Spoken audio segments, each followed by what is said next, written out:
All right, have and have not fans. Now I know this video has been requested for quite a while, but I've actually sat down and I wanted to think it out first. Now, this video is going to be my own personal rankings for the haves and the have not season finales, and I know we all have our own separate ways of looking at this, but for this particular video, instead of six, it's going to be seven. Now Jeremy is like, there's only six seasons, how are there seven finales?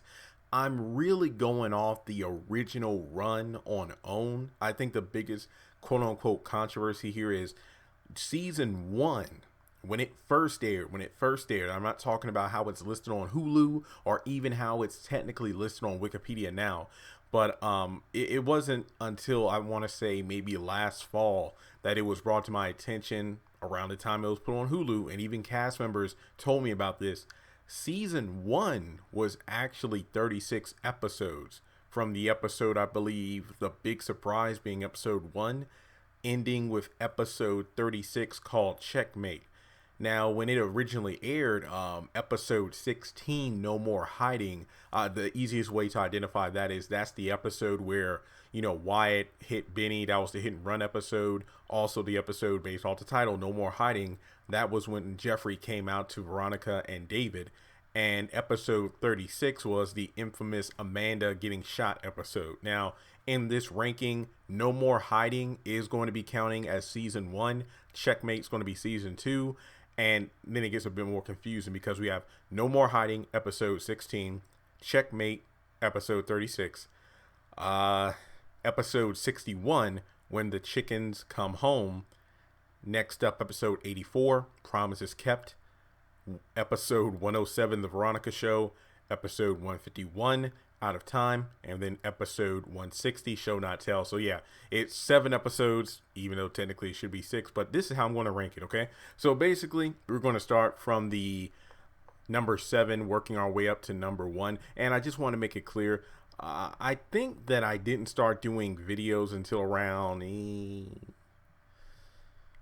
I want to say somewhere in season 3. I can't really remember off the top of my head, but just know that if it's like Jeremy, when you were going, some people are amazing. They actually memorize the rankings I give these episodes. I certainly do not.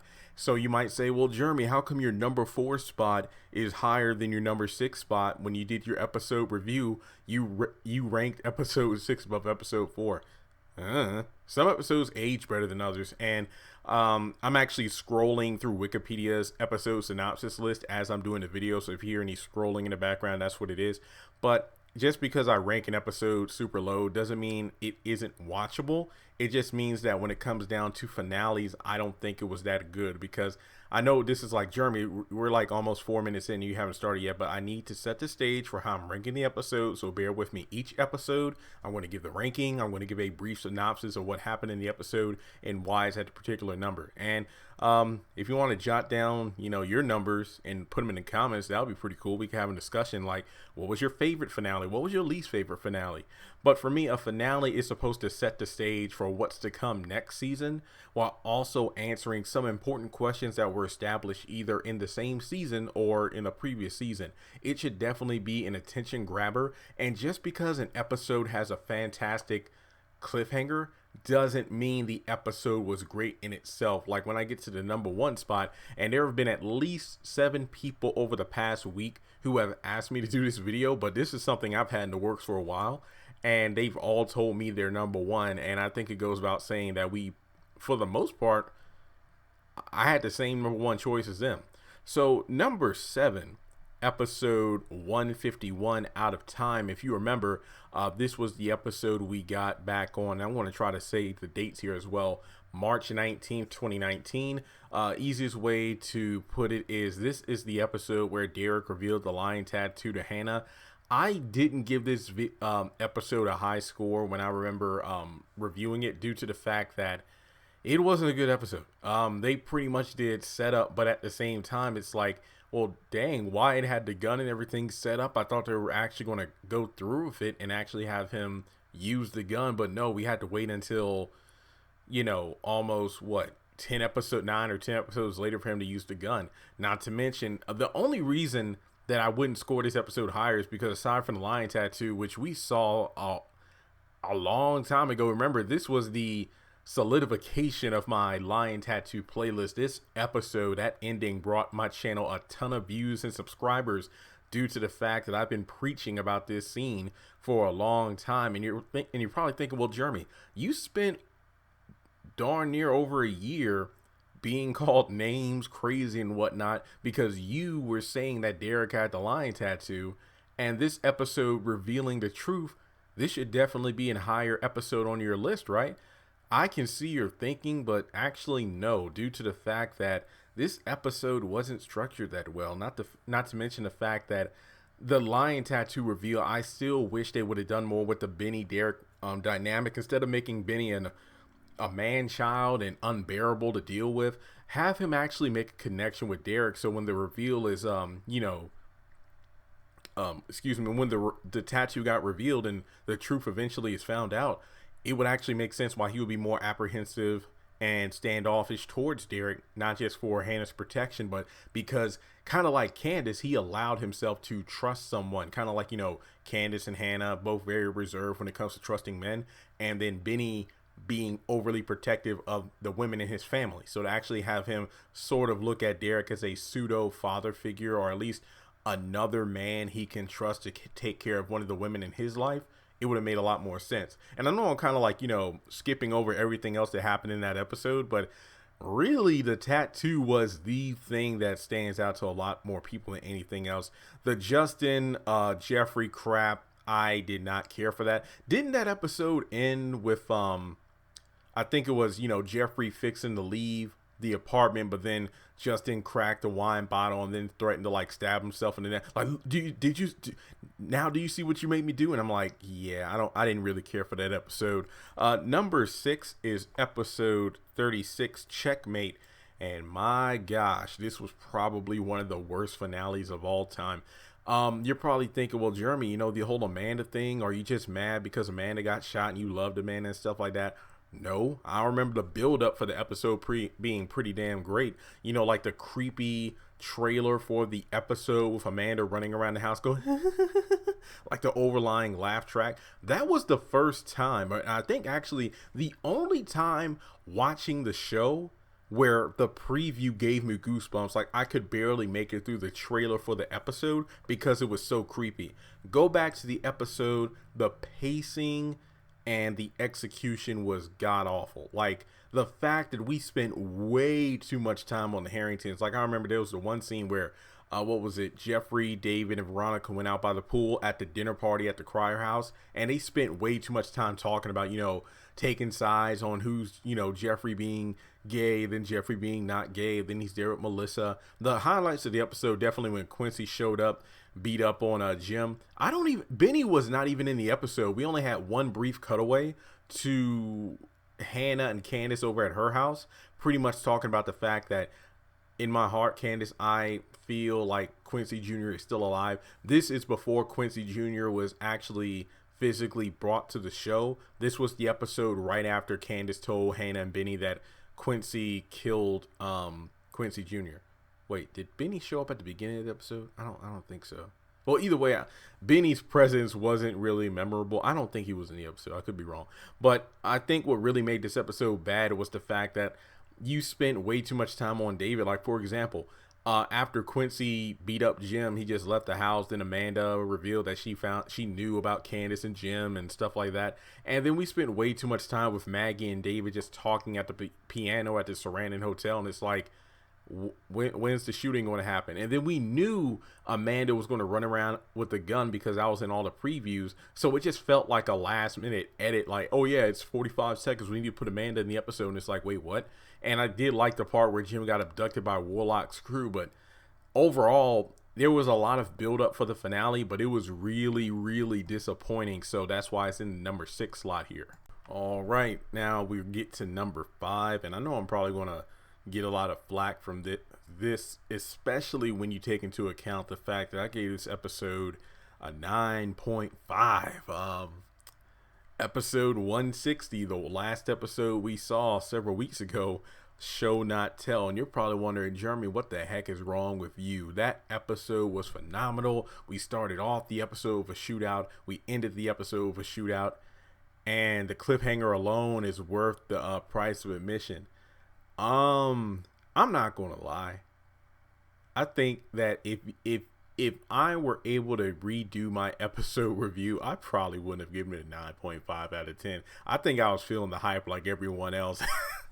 But don't get me wrong, I think it was a very, very watchable episode. I watched it 3 times. But it's one of those things where if you go, it's almost like, the hype around Avengers Endgame, you go and watch it, but I'm a very critical thinker anyway, so I'm going to analyze it even during my first viewing. But it's one of those things where if you watch it the first time, you're just full of hype. But then if you rewatch it, then and then not only rewatch it, but let's say if you watch it with friends or if you both watch it at different times, but then you kind of compare notes, you realize, dang, there are a lot of plot holes and everything that just, well, it was still fun to watch. That's how I felt about Show Not Tell. I think one of the, and I say the word complaint loosely, is that I feel like there was a consistency amongst the fans when we were talking about the episode, saying that, yeah, it started off on a high note with the shooting and everything at David's house. Then at the end of the episode with Wyatt and the gun, it was phenomenal. But the middle of the episode kind of fell flat for me. Like, it wasn't bad, but it's like you start the episode on a high note, but then Tyler, it was like, it just felt like it dragged on in places, and then we got to the end. I don't feel like any real scenes were dragged on. I can definitely understand how it's like, well, we had an episode with this huge shootout. How are we going to go from that to just a basic scene of like Mitch getting the money from Jim, and then Candace talking with Hannah? I mean, yeah, she did learn that Derek is her father. Then Mitch talks to Minnie about the money being settled, and Justin at the hospital. I think that scene was great. I just didn't like the whole Veronica chewing out Madison. It's like that. I get it, cold-blooded bitch and everything, but I just felt like that was just an extra level of nasty for no particular reason than to fill time, in my opinion. Then we had the scene with RK and the what was it, the earrings he got from Wyatt. I felt like that scene was a bit too unnecessarily dragged out. That was probably like the only scene in the episode that I felt like, really, like even the Broderick and Catherine scene wasn't as long as I thought it would be, which was good. It was there long enough to get the point across, and then we get to the scene where Vinny, Mitch, and Sandy are talking. Some people said the scene was a bit too drawn out. I can see what they're coming from, but I actually didn't mind it due to the fact that we haven't seen Vinny in a while. Then we get to the episode with Wyatt and the gun. So I think that there were just a lot of problems. Like, we never saw Lloyd giving the money to Jim, Veronica not checking to see if David and Jeffrey were actually dead. And I did love the cliffhanger, though. The cliffhanger was phenomenal, but it wasn't enough to rank high compared to the other 4 finales that I put above it. So, Show Not Tell, great season 6 finale. The cliffhanger being enough to keep fans talking until the show returns, but not enough to score within like the top 3. Just my opinion here. We get to number 4 next. That's going to be episode 107, The Veronica Show. Most people will remember this for 2 things. Well, I personally remember it the most because it had one of my, I think like me, Chandler, and several other people were talking about it. I remember watching the episode saying that if they cut the episode at the 10-minute mark, I believe the first part of the episode was the major falling out at the funeral home at Quincy Jr.'s funeral preparations between Hannah, Benny, and Candace. That was one of the best young family scenes I've ever seen. I want to be honest here. I think I prefer that scene more than I did when Candace and Hannah reconciled in the episode 15 minutes. Don't get me wrong, that was a great scene. We've been waiting years for that, but the emotion and the acting in the Veronica Show, that beginning scene, I phenomenal. But the episode, the rest of it was just a train wreck. I mean, the ending of the episode, most people remember for this, the fact that, Veronica and Melissa got into the car wreck. That was when Melissa took control of the wheel and the car flipped over. Other notable moments, what was it, when Veronica threw the sandwich at Melissa, and here's a part where this episode just sucked, when Jeffrey went down to the courtroom after David told him not to, and then that's when Veronica decided to expose Justin's affair to his wife on the TV. Then Jeffrey got arrested, and the episode pacing was horrendous. I think even after they didn't even show the part where Veronica went to the hospital to pick up um Melissa, because I think what she do? She tried to abort the baby with a wired hanger or something like that, and it was just stupid how the transitioning was way out of whack. And the Veronica, I will give the episode points for this. The fact that the episode was called The Veronica Show really highlighted that at that point that the show was truly about Veronica. Now, I'm not saying that she isn't a major character now. I'm not saying that whatsoever. But this was, September the 12th, 2017. This was really in the hype of Veronica Mania, where people just could not get enough of her. And I'm not saying that, I'm going to be honest here. I'm not saying Veronica isn't a major player in the show. I feel like more people are kind of more tired of her now than a couple of years ago. But I do feel like the last couple episodes we saw of her, like, new makeover and everything, really got people like, oh snap, it's getting real, even though she's quote unquote died 7 times. Where it's like, if I'm not mistaken, the Veronica Show started a bit of an annoying trend where the season finale would kind of center around, oh my god, is Veronica dead? But then she's not. And it's like, how many times can you do that before it gets super old?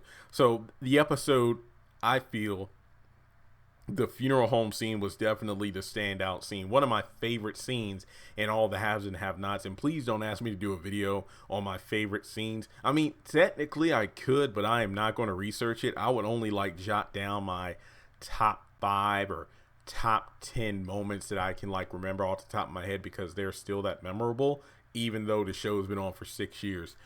Then we get to the number 3 spot, which technically in my mind is still the quote unquote the very first finale of the haves and the have-nots, being episode 16, No More Hiding, September the 3rd, 2013. Like I said towards the beginning of the video, this is when Jeffrey came out to his parents. Pretty much the fact that Veronica disowned him, gave her history of how she fell in love in college, got an abortion, but wait, hopefully I got that right. Then she kept having miscarriages, and then finally had Jeffrey. Benny learns about Tony being his father. Amanda learns about her inheritance money. Wyatt relapses, and then he does the hit and run. But I think the episode started right after the previous episode, which was titled "The Truth Will Set You Free." I think that Jeffrey hit Wyatt with a golf club. Yeah, that's right, because he was, panicking because Wyatt said he was going to go to the Harringtons and say that, Jeffrey's gay.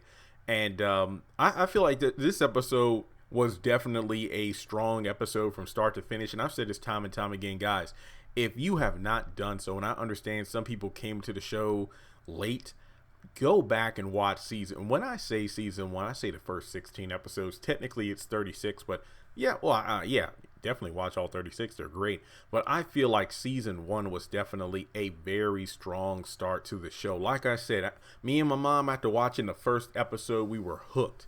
And I'd highly recommend it. So this episode is like, I'm not going to give it like a 10 out of 10. Well, it's kind of different for me now, because remember, I didn't do rankings and YouTube videos. I was only blogging at this time. But I just feel like season 1 was strong. Yeah. The first 2 episodes both aired on the same night, May 28th, 2013. Yeah, it was like a 2-hour event. Me and my mom were like just sucked into it. It was just an amazing show. So I feel like from start to finish, this was a very solid episode, setting up things to come in the next part of the same season of Black Sedan. The whole hit and run aftermath, Veronica becoming more vindictive, blackmailing, things like that. So overall, pretty solid episode. Then we get to the number 2 spot. This is episode 84, the season 4 finale, or better known now as season 3 finale, but it still makes no sense to me. The episode Promises Kept, and this is the infamous episode where Catherine killed Jennifer Salison. I mean, that was just one of the most shocking cliffhangers to date. I mean, yeah, it was just one of those things where even I didn't see it coming. Well, I mean, technically we all did, because she took a gun from the safe. Pretty much at this point, Mitch and Benny are just talking. Mitch tells Benny about who Warlock really is. also exposes the fact that he's a Malone. And this is at a point in the series where I believe Tinka Sumter was pregnant, so she really wasn't seen doing a lot, but she was still hunting for Oscar, who had taken quote unquote her money. So it was a very strong episode. I mean, definitely memorable to me. And I know I'm kind of like shortchanging this episode because I really want to get to episode 1, but number 1 finale. But Promises Not Kept, highly recommended. Once again, that was episode 84, aired September the 6th, 2016. Now here we go with the number 1 finale, in my opinion. And actually, a lot of people, like I said earlier, this episode ranked high amongst a lot of fans. Episode 61. Season give me a second. Season, according to Wikipedia, season 2, When the Chickens Come Home. This was one of the best episodes of the Haves and the Have-Nots of all time. I think that most people remember this for the towards the end of the episode, not just when, well, actually, yeah. It was when Jim was giving him "I'm not quitting" speech. It was basically after, Jim was exposed on television when he was announcing his run for governor that he had children by his maid Celine, and Maggie had pretty much written a speech for him to, gracefully bow out of the run for governor because of the public humiliation and backlash. That was one of the sad parts. You really never saw any of that. Kind of like, the whole Candace being exposed in recent episodes, but not really seeing the level of, was she trending? What does the average everyday person have to say about that kind of thing? With the incoming president allowing someone like that in the White House, really didn't see any of that. But I think what really made the scene was the fact that Jim was giving his amazing speech about not quitting. But during the speech, we were showing scenes of the bloodbath he ordered from the Malones, killing Professor Cannon for, assaulting Amanda, killing Toxic and the prison cop Terrell, pretty much because working with Veronica, they allowed Toxic to get into Wyatt's cell to assault him. And you had the guy who was set up in Veronica's house to shoot her on sight when she got home. The dialogue in that speech was incredibly well written. Then, of course, the ending of the episode where Quincy gets stabbed by Jeffrey. But the only thing that I really wanted to knock about the episode was when this was after it was discovered that, what was the first part of the episode? Hannah and Benny force Candace to tell the truth about everything, and then Oscar reveals his true colors to Candace. I'm just reading the episode synopsis. This is when Hannah and Benny went over to the house. And then Benny pretty much was shown to the fact that Candace really didn't have a job. She didn't work at a law firm. It was all an act to fool him. And she wanted to show that I actually have money. She pulled up her bank account and the money was gone. Then she put 2 and 2 together. Oscar took the money, called him in a rage. And he was on a plane going to New York, but then went back to Atlanta. For the life of me, I will never understand why that was done. I get it to keep Oscar in the story, but it just made no sense to me. So that that definitely was a low point of the episode. But basically, when he got into a fight with Candace because she had a knife on him, then Quincy comes out of nowhere. Gets Oscar off Candace, punches him, and then goes in for the kill on her. It was just a crazy episode from start to finish. But when the chickens come home, definitely a highlight. And I also think that when Jim finished his speech and went on stage, that's when Jennifer Salson was there and had everyone arrested. So it was a roller coaster ride from start to finish. So once again, guys, just to do a quick recap, number 7 in terms of my ranking from the least to greatest finale. Number 7, episode 151, Out of Time. Number 6, episode 36, Checkmate. Number 5, episode 160, Show Not Tell. Episode 4, 107, The Veronica Show. Episode 3, number 16, that's going to be No More Hiding. Number 2 was episode 84, Promises Kept.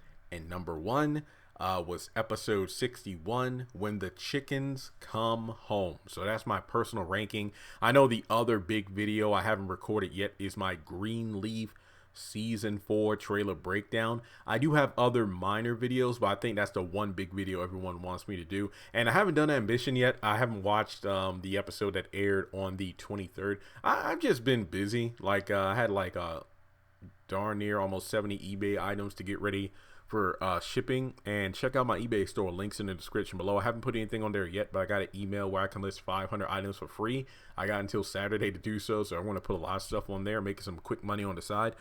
Social media links are in the description below. Looking at my stack of DVDs I bought from Walmart last month, I still have 6 more Tyler Perry DVDs I found that I want to give away. Make sure you follow me on Instagram. I'm just going to do all my giveaways on Instagram from now on. Well, specifically DVDs. I don't know about gift cards. Mainly because it's a lot easier for me to get people's addresses there. Like, let's say if I do a giveaway in the video and somebody I announce as a winner, then they don't see that they are announced even though I commented and responded and everything. Then sometimes I don't get their address until like 4 days later, and I like to do giveaways quick, fast, in a hurry. So that's why you got to follow me on social media, because sometimes I do giveaways off the cuff. I think that after I give away these 6 DVDs, I'm probably not going to do another giveaway until 100,000 subscribers hits. You know, really depends on my money at that time. But yeah, thanks so much for tuning in. I know this video has been something you all have been asking for quite some time.